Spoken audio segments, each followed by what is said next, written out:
Some stories aren't written in books, they're carved into flesh.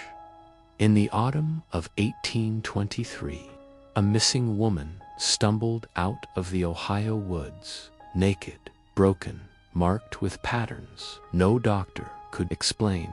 She spoke of sessions, of straps, of things so unsettling that the men who examined her walked away in silence.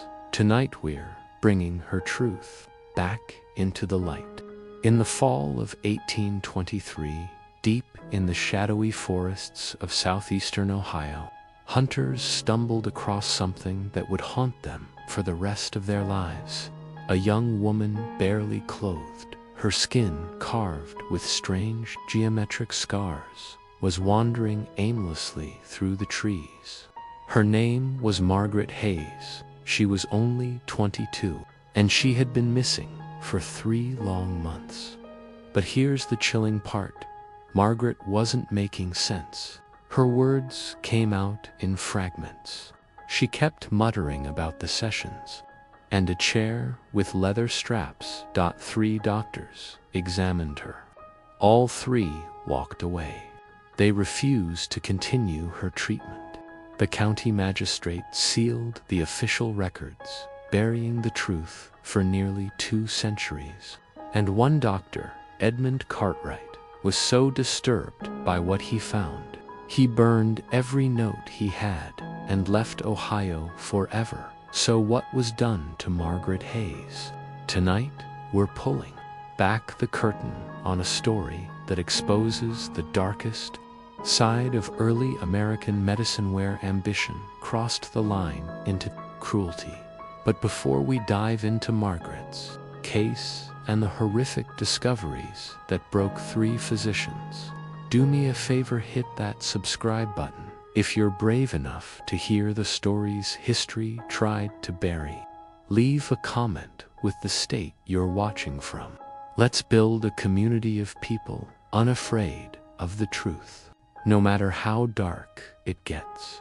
Margaret's nightmare began in the summer of 1823, when she vanished from her small farming settlement near what's now Athens County, Ohio.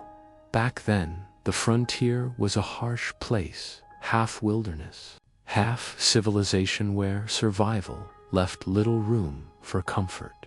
Margaret lived with her widowed father, Thomas Hayes, on a modest farm about 12 miles south of Athens.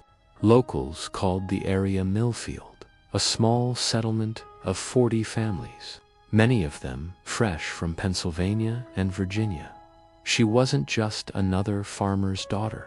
Margaret was unusually intelligent. Her father, once a school teacher, had taught her to read and write better than most men in the settlement. She kept detailed journals, read borrowed medical texts, and wrote sharp, witty letters to family back in Pennsylvania.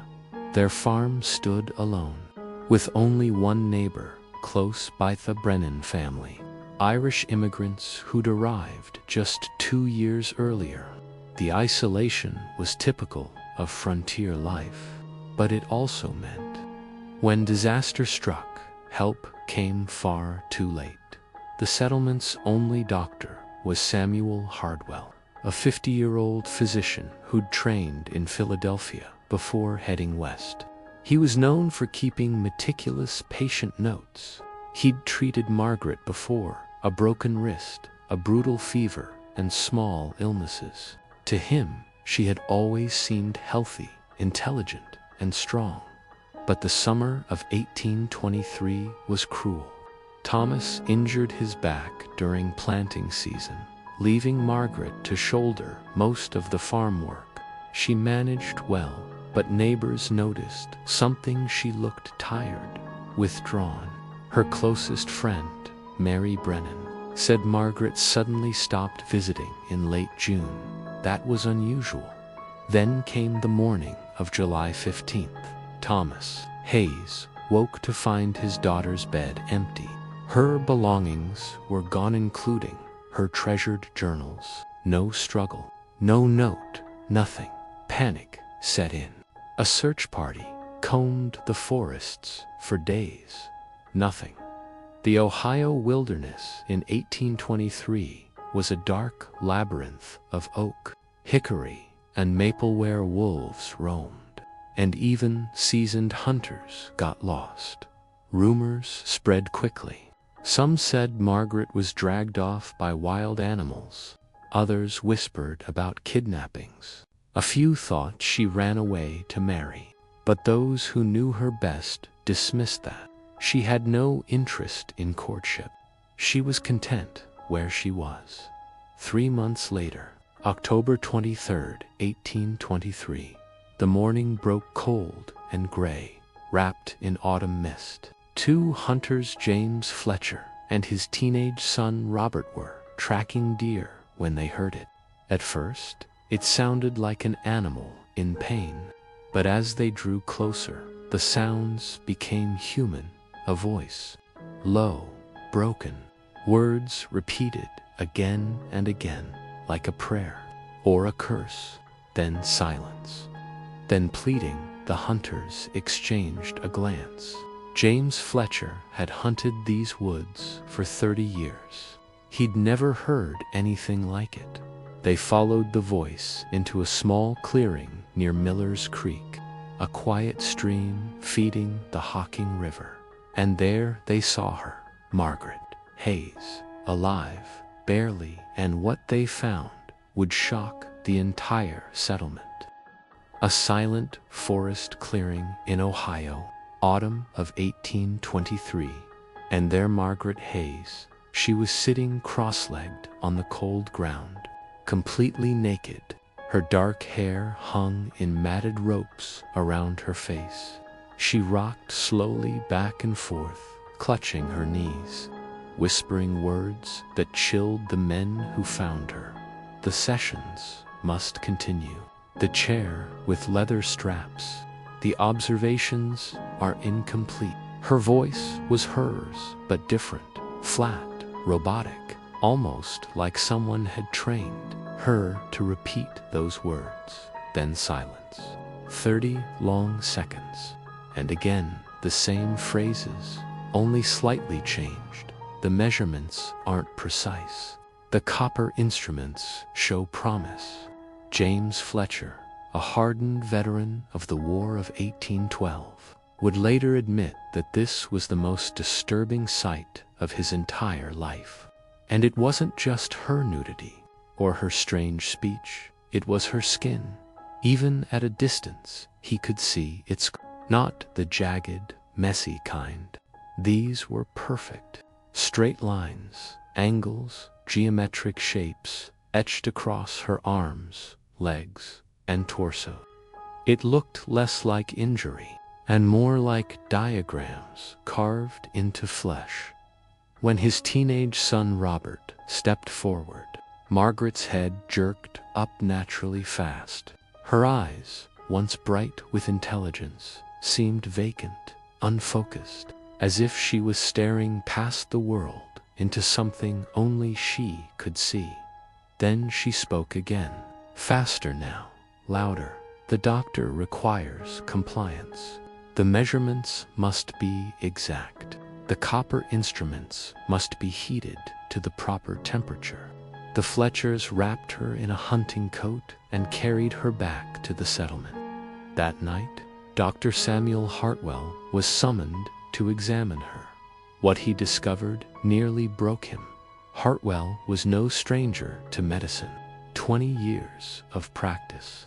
He'd seen battlefield wounds, delivered babies in backwoods cabins, treated diseases that didn't even have names yet. But this was different. The scars weren't random. They were surgical. Each cut exactly the same depth, about 1/8 of an inch. They weren't chaotic. They were deliberate. Patterns mapped across her body, like some grotesque atlas of muscles and nerves. 17 different scar designs, each done at different times, each healed with care. Someone had treated her to prevent infection.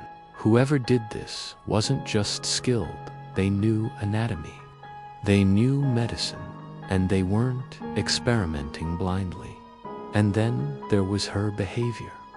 Margaret sat motionless for hours, then, without warning, launched into those same cold, clinical recitations, always in the third person, always calling herself the subject. The response to electrical stimulus was recorded on day 47.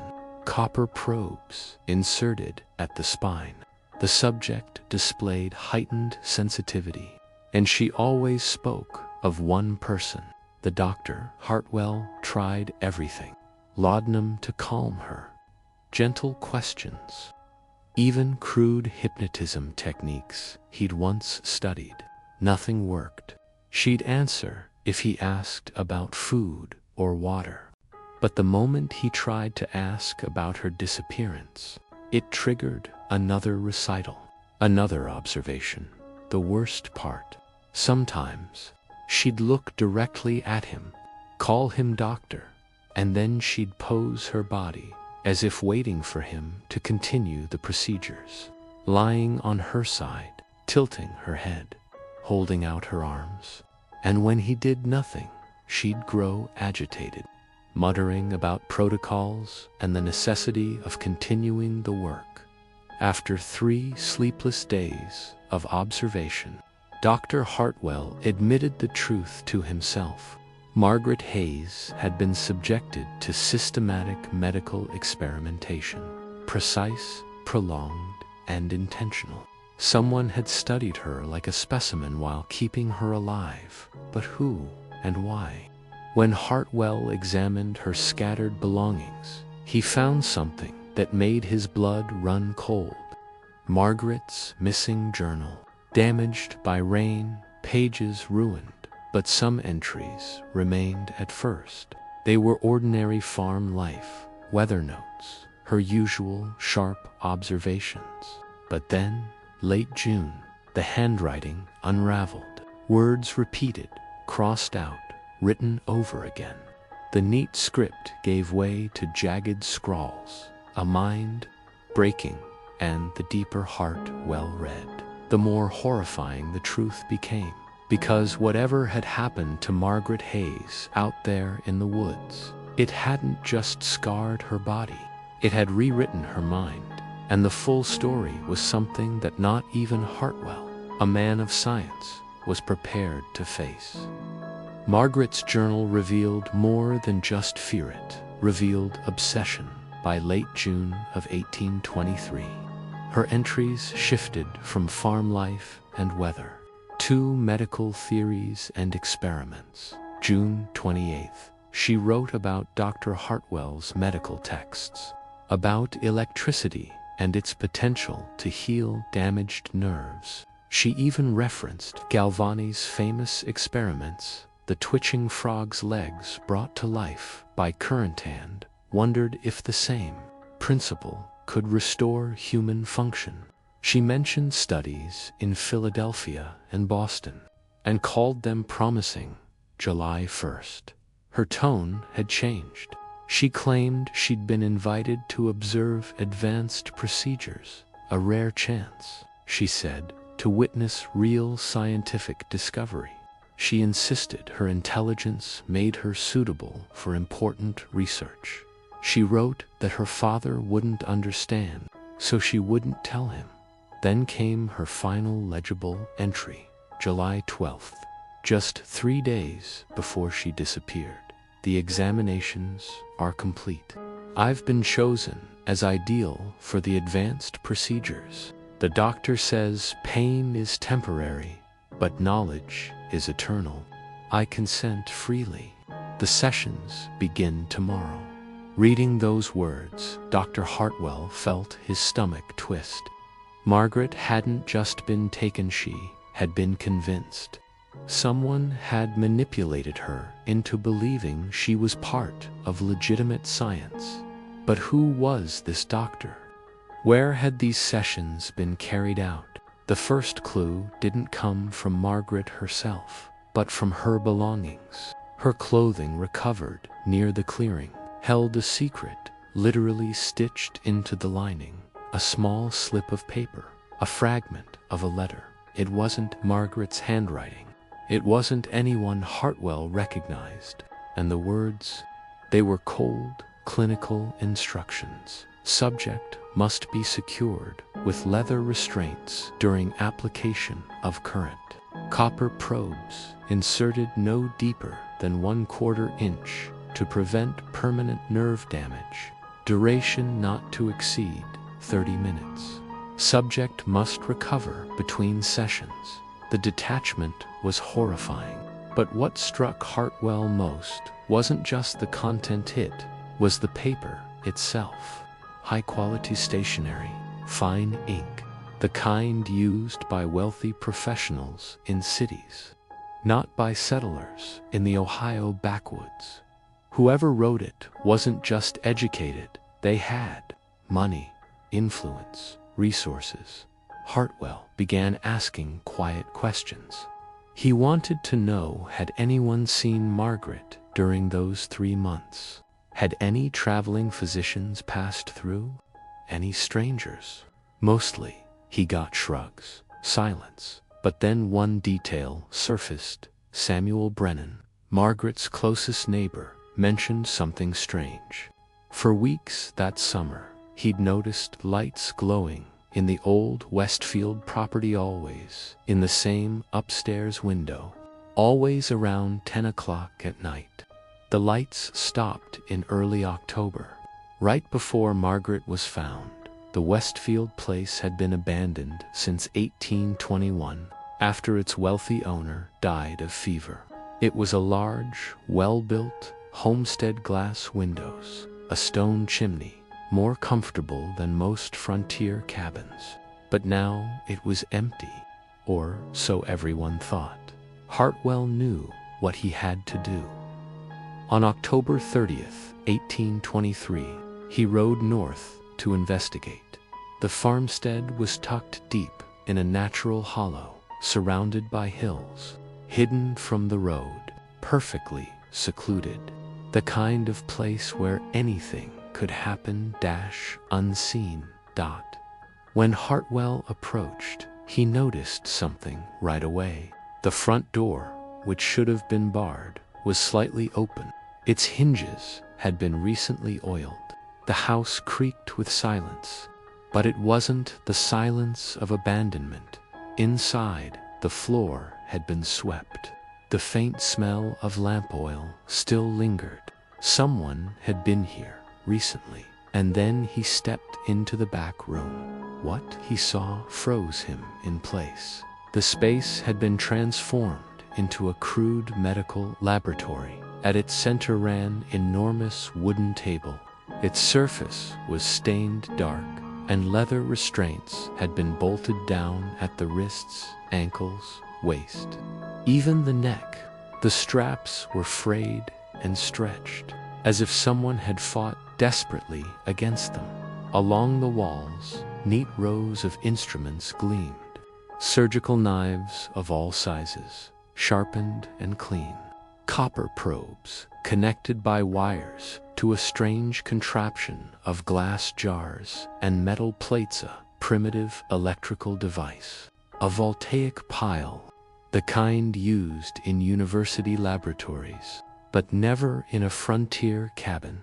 And then the drawings, pinned to the wall above the table, were detailed anatomical sketches of a woman. Measurements scrawled in precise handwriting. The diagrams matched exactly the scars Hartwell had seen on Margaret's body.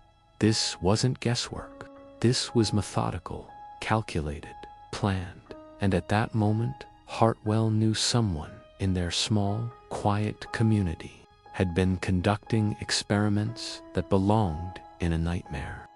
Imagine opening a journal and finding every cut, every scar, recorded with cold, scientific precision. That's what Dr. Hartwell discovered inside the abandoned Westfield house. On a small table near the window sat a leather-bound notebook. His hands shook as he flipped it open. Page after page, spilled out clinical notes, dated and written in the same careful hand as the fragment he'd found hidden in Margaret's dress. The entries told the story of Subject M, Day 1. Subject prepared. Baseline measurements complete. Excellent health and intelligence. Side deal for experimentation. Initial incisions carried out on chosen anatomical landmarks. Subject conscious as planned. Reactions documented.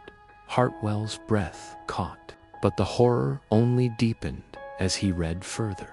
Day 15. Electrical stimulation begins. Probes applied to multiple nerve clusters. Most effective when heated to 120 degrees Fahrenheit. Subject's verbal responses pinpoint precise areas of sensitivity. Day 32. Subject adapting to procedures. No longer resists restraints. Now assists with positioning. Cooperation allows for longer sessions. Improved accuracy. Hartwell slammed the book shut. The detachment, the coldness was worse than the experiments themselves. But then, something in the handwriting caught his eye. It wasn't just familiar. It was recognizable. He compared it against his own medical notes. The style, the terminology, the level of training behind it. There was no denying it. And when the truth hit him, it was like a physical blow. This wasn't the work of an unknown charlatan. It belonged to someone he'd known, someone admired throughout the region. Dr. Elias Cunningham. Cunningham wasn't just any doctor. He was the doctor. Harvard-trained, 58 years old, living in Athens in a fine brick house that doubled as his practice. For years, governors, judges, and merchants had trusted him. His reputation was spotless. His expertise legendary, and yet, behind that respectable mask, he was carrying out unthinkable experiments. On November 2nd, 1823, Hartwell set out for Athens. He carried Margaret's journal, the clinical notes from Westfield, and a dread that grew heavier with each mile. How had Cunningham lured Margaret into this? Why the Westfield property? And most terrifying of all, was she the only victim?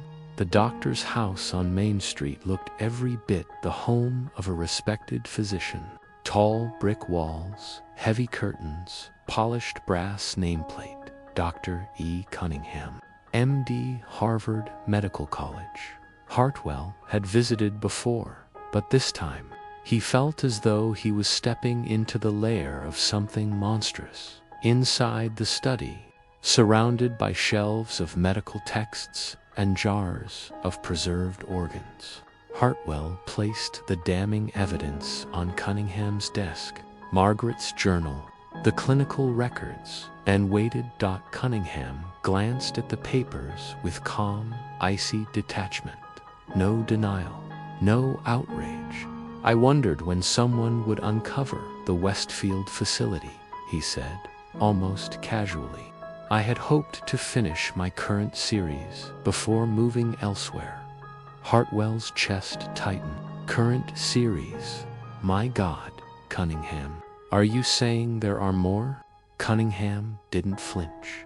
Instead, he opened a leather portfolio and spread its contents across the desk. Sketches, dozens of them. Each one showed a human body, marked with anatomical notes identical to the scars on Margaret. Names written beneath. Subject A, James Patterson, 24. Subject C, Sarah Mills, 19. Subject F, Thomas Burke, 31. Hartwell's blood ran cold. These are people, he whispered. Men and women with lives, families, and you destroyed them in the name of your obsession. Subjects, Cunningham corrected firmly, his voice flat and instructive, like a professor scolding a student. Carefully chosen participants in the advancement of medicine. For centuries, progress has been crippled by so-called ethics.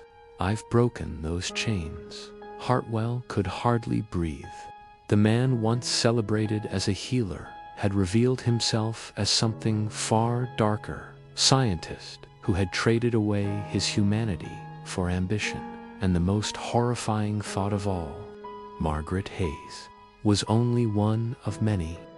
What would drive a respected Harvard-trained doctor to manipulate, torture, and murder in the name of science? Dr. Hartwell was about to find out when he demanded to know how Cunningham had lured Margaret Hayes into such horrors. The answer was worse than he imagined.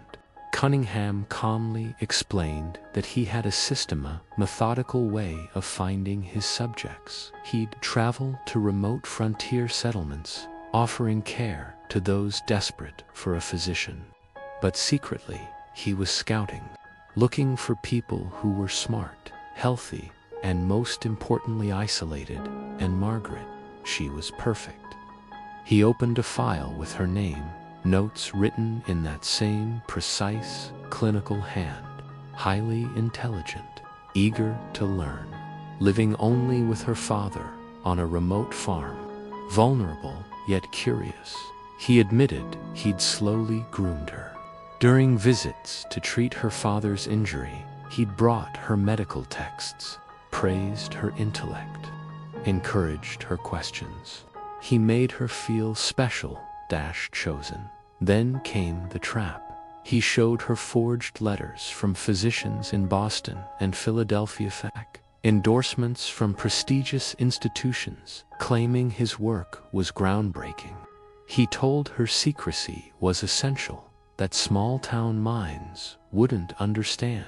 She believed she was helping with research destined for America's top medical journals. She was proud to take part. Proud until it was too late. Hartwell's stomach turned as the full scope of the deception sank in. But Cunningham wasn't finished. From another journal, he traced a list of names with his finger.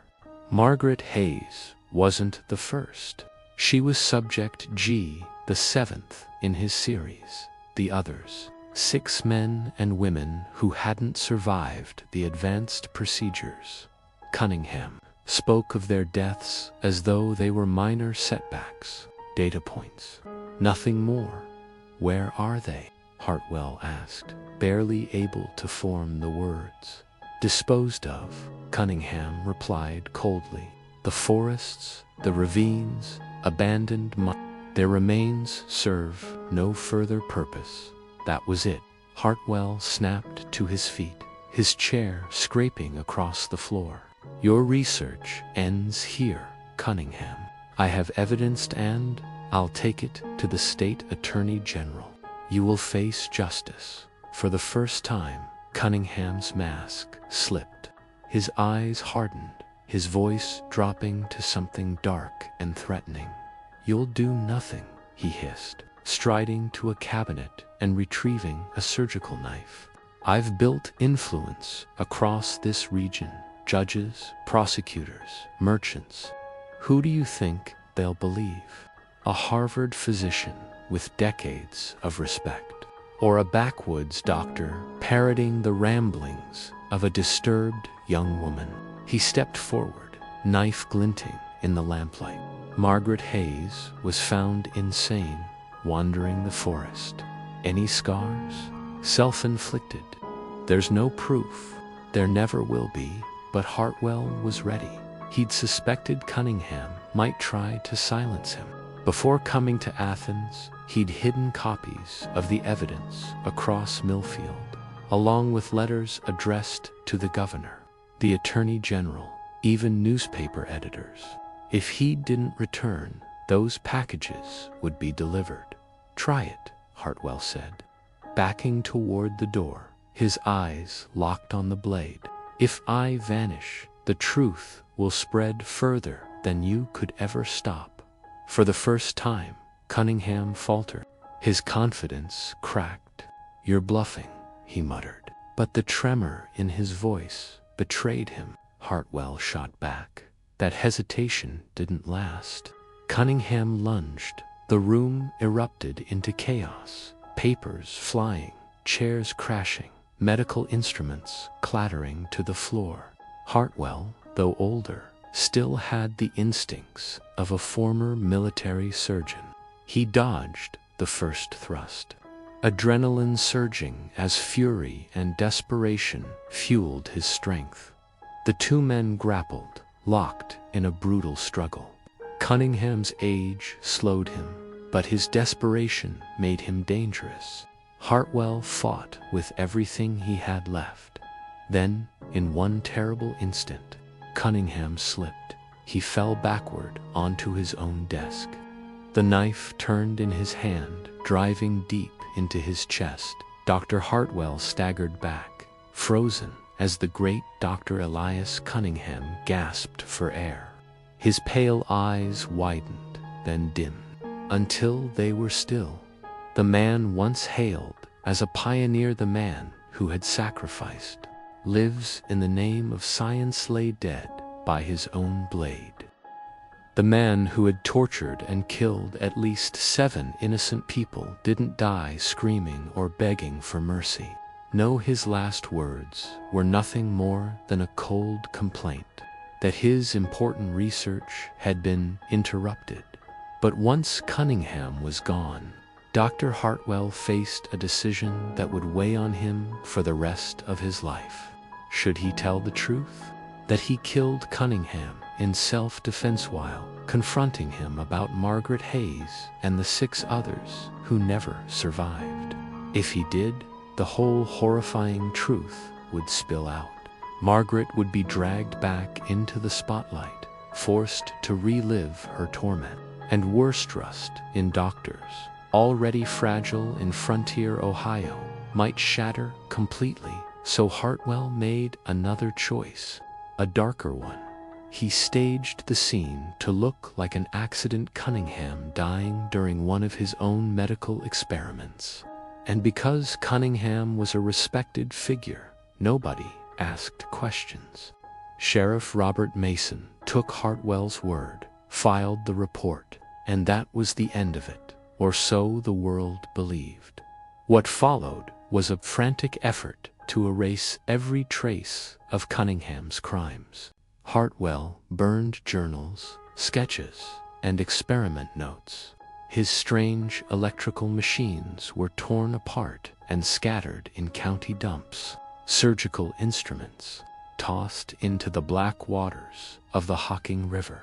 At Cunningham's hidden property, Hartwell and 2 trusted men who never asked why worked through the night.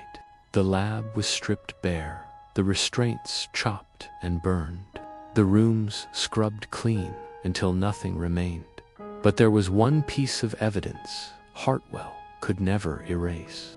Margaret Hayes herself. She survived, but the scars ran deeper than anyone could treat. Her recovery was slow and never complete. 4 weeks after Cunningham's death, she slipped into terrifying states, her voice flat, her eyes blank as if she was still trapped inside the experiments. She muttered things like, the subject's response to stimulus was recorded. The doctor was pleased. The sessions continue tomorrow. Can you imagine hearing that? A young woman repeating her torture like it was homework. Hartwell tried everything, herbalremedies.com conversation, even experimental methods from medical journals. Nothing worked, but over time, tiny cracks of light appeared. The episodes grew shorter. She started recognizing familiar faces, speaking in her own voice about small human things, being hungry or cold. Still, the sharp, brilliant mind that Cunningham had preyed upon never fully returned, knowing she'd need lifelong care. Hartwell arranged for her to live with Quaker families in Pennsylvania. People known for compassion toward those with troubled minds. He sold his own practice, set up a fund to cover her expenses, and moved to a small farm. From then on, he treated patients quietly, never charging the poor. It was his penance to her father, Thomas Hayes, never learned the truth. Hartwell told him Margaret had simply broken down after being lost in the woods, and Thomas accepted it. Maybe because the real truth that his daughter was tortured by a man everyone respected was too monstrous to face. He died in 1825, just 2 years later, with his last words being an apology to Margaret for failing to protect her. The Hayes farm fell silent after that, abandoned, later sold off. The house torn down, rebuilt. A new family moved in, never knowing the ground they walked carried a nightmare. For 15 years after Cunningham's death, Hartwell visited Margaret. She never spoke of what happened, but in his presence, she often grew calmer, like some small part of her still recognized the man who had tried, too late, to save her. She lived out her days quietly, sometimes helping with chores, sometimes surprising those around her with flashes of intelligence. Yet the full horror of 1823 remained locked away inside her forever. And Hartwell, he carried the weight of her suffering until his own death in 1838, a story erased from official records, but not from history. So, what do you think? Did Hartwell do the right thing, covering up the truth to protect Margaret? Or should he have exposed everything, no matter the cost? She lived on, but Margaret Hayes never truly escaped. She never married, never formed deep bonds. The prison Cunningham built inside her mind kept her captive until her final days after Dr. Hartwell's death. His private papers revealed just how heavy the burden had been. In a letter written near the end of his life, he confessed, "It was the hardest choice I ever made, but perhaps the only one that could stop more pain. I saved one life, but I failed 6 others. That weight will follow me to my grave." Among his belongings, tucked away in an attic trunk, they found his old medical bag wrapped in cloth. On it, a note in his own hand, "Some tools of healing become reminders of what we could not prevent.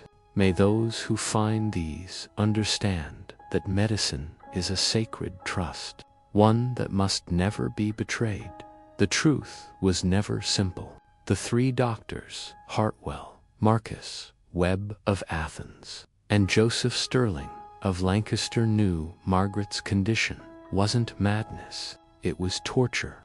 But they also knew justice was impossible in frontier Ohio. Their refusal to treat her wasn't neglected, was an acknowledgement that medicine had no cure for wounds that deep in the years that followed. Hartwell withdrew more and more from the world. By 1830, he sold his last medical tools and retreated to a small farm.